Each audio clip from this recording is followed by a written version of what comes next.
All right, good evening or hi, whenever you guys watch this.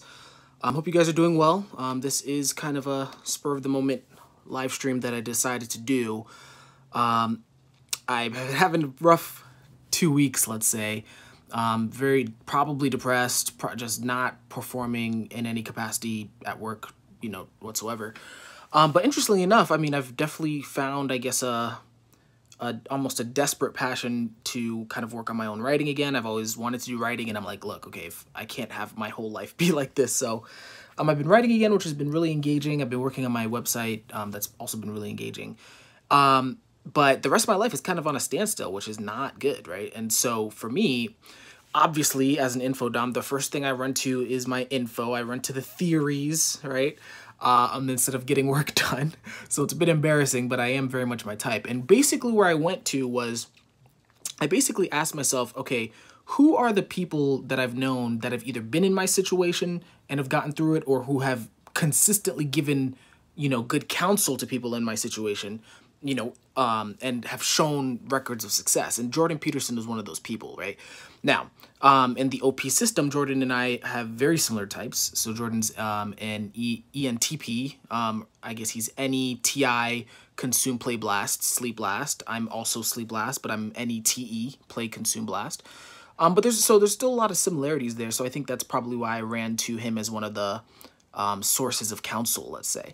And as I was kind of thinking through it, I was like, oh man, okay, he uses Big Five, so it's not exactly mapped onto OP, but one of the key pieces of advice that he's given, to a lot of people is like, you have to take your personality type into account when making decisions, whether it's for career, whether it's for relationships, because it's something that runs very, very deep on a very biological level. And I know Dave and Shane have kind of used that rhetoric, but I guess it's just it hits a little bit differently when it's someone who actually has the studies and the science to back it up, right? Whereas with Dave and Shane, I kind of hand wave some of the stuff that they say. So I'm gonna play an excerpt from a really great lecture. I'm gonna put it at 1.25 speed, which I know a lot of you already have me at 1.25 speed. I'm already talking way too much. And I'm just gonna kind of walk through what I'm taking away from it from an OP perspective, but then also from a personal standpoint. And then from there, hopefully, you can get something out of that, right? So let me go ahead and share my screen here. I'll put this on 1.25 speed. Yep, all right, that's good. And I'll do full screen here for you guys. So hopefully you'll be able to hear it. I guess the last important thing would be to turn the volume up, right? So let me go ahead and do that. And okay. And then there are open people. And the open people, the dimension is called openness to experience. They're people who are fundamentally interested in ideas. So if you're talking to an open person, they will immediately move the conversation to the discussion of ideas. So most of the people in the audience tonight, for those who aren't here for political curiosity, are here because they're open people. They want to hear an intellectual discussion. And so open people are interested in ideas. That's the intellect component of openness. And then they're also interested in aesthetics. And that would be where the artists really... Intellect and aesthetics is where the artists come out. And the thing that's important to know about that, and it's why I went through all 5 traits, is that these are attributes and ways of looking at the world, ways of behaving that are fundamentally rooted in biology. They're very, very deep. It's not a surface trait by any stretch of the imagination. And creative people also tend to be higher in trait intelligence, technically speaking, and that's the ability to manipulate abstractions rapidly. So is creativity... Okay, so stop. So that went by a little bit fast, but I do want to kind of break that down. I might have to also replay that just in case I missed something. But obviously I've been taking notes because I'm a nerd, right? But really the things that I've been taking away are, there's a few key things that he said in that really fast excerpt that are extremely important, and I think also apply to OP, because again, this is about personality type, right? So basically what he's saying is, and this is the verbatim quote, the Big Five, right? So whether it's openness to experience, conscientiousness, extroversion, agreeableness, or neuroticism in that system, right? Not OP, but in that system. So he's claiming that the traits are attributes, ways of looking at the world, and ways of behaving that are fundamentally rooted in biology on a very deep level, right? And so, for example, with openness, which is what I was taking notes on for myself, it's like, so people who are high, so again, this is the Big Five. I'll transfer it to OP in a second, but in the Big Five, so if you're high in intellect in that system, that means that you are biologically like interested in ideas, right? And again, it's not, he says it's not a superficial thing. It's like, it's the way that you look at the world, the way you look at every single conversation, the way you behave is all oriented towards that high intellect that you were, I mean, I guess born with, to be quite honest. So like he says, if you're talking to an open person from an intellectual standpoint, they will immediately move the conversation to a discussion of ideas, right?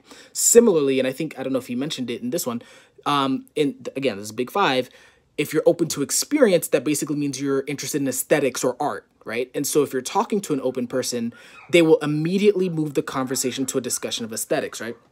And there's something, I'm not going to play the full thing. Sorry for the background noise, but I'm not going to play the full thing. But later in this interview, Peterson says something that like shocked and honestly scared me, right? Which was basically, if you talk to someone who's not open about open ideas, he basically compares it to talking to someone who's colorblind about color. Like that is the extreme amount of difference, right? So if you're talking to someone, in this conversation, it was about liberals versus conservatives, right? Politically, liberals are more usually open people. Conservatives are more usually industrious people, but they're low in openness. So if you try and talk to a conservative about, you know, an abstract idea, about aesthetics, they will usually, it's like they can't register it. Right. So that's kind of something that honestly scared me, because I think even for me, especially with OP, there's this, I guess for me, there's this naive assumption that, okay, there are these fundamental differences, but we are able to bridge the gap. But if it is truly the difference between talking to someone who's colorblind about color, you could say whatever you want. Right. But then ultimately that information's not going to transfer, because it's like they just can't see the world that way. And it's like rooted in biology. Right. And so transferring this over to OP, right? And actually, let me just get my checklist out so to make this a little bit easier. So if we go back to the definition of some of these terms, hopefully it pulls up. Here we go. These, I would argue, and I think David Shan are implicitly saying this, but they're not freaking like Jordan Peterson academics. They're not going to say it this way. But these are the deeply biological things that are deeply rooted on like a behavioral, like perception, all that level, right? So for example, the simplest example would be intuitive versus sensing. And I'm not saying that this is true from the standpoint of aesthetics or anything like that, but I'm saying in terms of just this binary, right? So the intuitive abstract guessing versus the sensory factual proving and everything that entails, right, means that there are fundamentally different ways of seeing the world. Now, again, I think that both of these can be very artistic, so I'm not trying to make this a creativity conversation. But from the standpoint of this binary coin, whatever this binary coin is the difference between if you try and talk to an intuitive about sensing, it's like talking to someone like who's colorblind about color and vice versa, right? Like, so if you were to talk to me about sensory stuff, I'm usually like checked out of the conversation quite transparently. Like that's actually honestly how I feel, right? So apply this to all of these. I'm a very social person, so I'm obviously like super concerned, like, oh, no one will really like ever be able to communicate with each other. But then going deeper, and this is why I've been doing this initially, is from like, I'm doing this in terms of like a career and a life satisfaction standpoint as well, right? Because for me, it's like I'd be lying if I said I fully enjoyed my life. I'm actually kind of miserable. One thing that he says in this interview as well is that, so for example, with openness, right? So going back to Big Five for 2 seconds, if you are open and you try to live a lifestyle that's not tailored to that openness, you eventually dry out. Like he says, you wither on the vine. He's very intuitive, right? So using analogies. But basically, it's like you're basically fighting against your tendency, right? And similarly, I think in OP, this is something we talk about, the demons that we experience are extremely draining. Now, David Shan argued that you need to, be competent to some degree at those, just so that you don't create tidal waves. I still believe that, but I do think it's also true when, you know how people say play to your strengths, tailor your life to what you're good at. I think it's fundamentally because, again, like to the degree that you're fighting against your biology, it's like your biology is going to fight back. And again, this is an analogy, but long story short, if you don't have some account for your personality and everything that you do, you're eventually going to create a very miserable life for yourself, right? And so that was kind of the first major point that I wanted to bring up. I don't know if I'm going to have time to skip to the next one because, like, it's infodom. I'm probably going to, like, butcher it, and then also they're going to talk back and forth a lot. But I think the other major thing that I wanted to talk about in terms of all of this running deep is in terms of, I guess, yeah, in terms of self-growth, right? For me, I'm really looking at this from like a personal life satisfaction, career standpoint. I don't exactly like everything that's going on right now. But So for example, I believe that I'm high in the Big Five system. I think I'm high in openness to experience, right? So interest in aesthetics. One thing that they talk about is, from let's say roles in society standpoint, you can use your personality to identify what role you would excel at, right? So take, for example, this is Big Five. If you're open to experience and you're interested in aesthetics, it's very likely that you're more entrepreneurial, right? So in fact, Jordan Peterson says later, but I don't want to, play it for 5 minutes.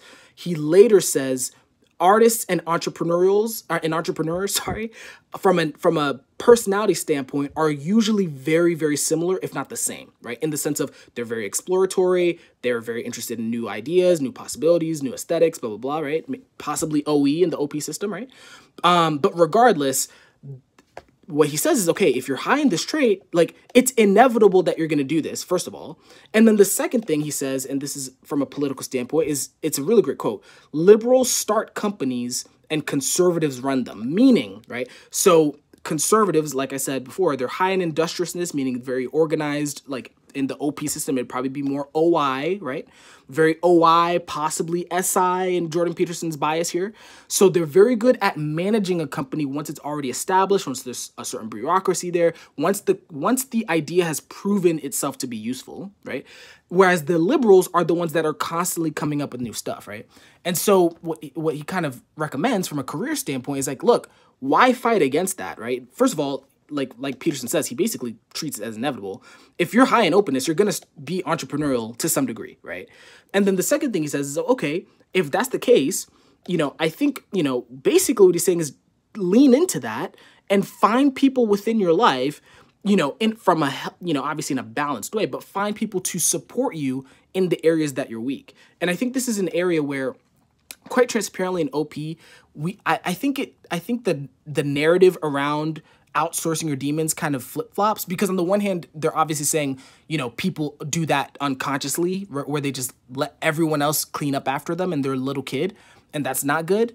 And I get that. But I think quite transparently, it's like, they'll give Elon Musk a break, they'll give Gary Vee a break, they'll give all these capitalist, success figures a break in terms of their demons, when they'll clearly admit that they're outsourcing them, right? Like Gary Vee is very open about, like, he's like, I don't do like the tech stuff. Like, I'm the one who comes up with all the ideas and then I outsource it to everyone else and I manage everyone else, right? And that's his strength. And I think that shows up in his type, blast, double activated play, right? Info dom to some degree. So he's not really distracted by the energy dom stuff, right? And so I think it's one of those things where I believe from an OP standpoint, but just like in a life standpoint, I do believe that there is value in, I guess, for lack of better words, outsourcing the areas of your personality that you're always going to be weak at, so that things don't fall apart because you're weak in that area, right? So anyway, I just wanted to take a little break here. Obviously, I'm an info dom, so I have to share everything the moment I learn it, and it seems important, right? So, to some degree, I know some of this might sound similar in OP, but again, this hit differently because it's coming from an actual psychologist, right, with scientific research to back it up, right? And I do, I guess, encourage you to, at the very least, start seeing OP, I think, on a similar level of depth, right? It's like, it's not an option, right, for people to go and basically do their, what do you want to call it, your saviors, or do your personality type. It's inevitable, and it's a way of seeing the world as well. And I think that's important, right? So anyway, long story short, I'm just going to post this and then get back to, I guess, dissecting the hell out of this. If you have any comments, feedback, feel free to leave that. I think I saw some people in the live chat. So hi, hope you guys are doing well. And I will see you in the next video that I make. Take care.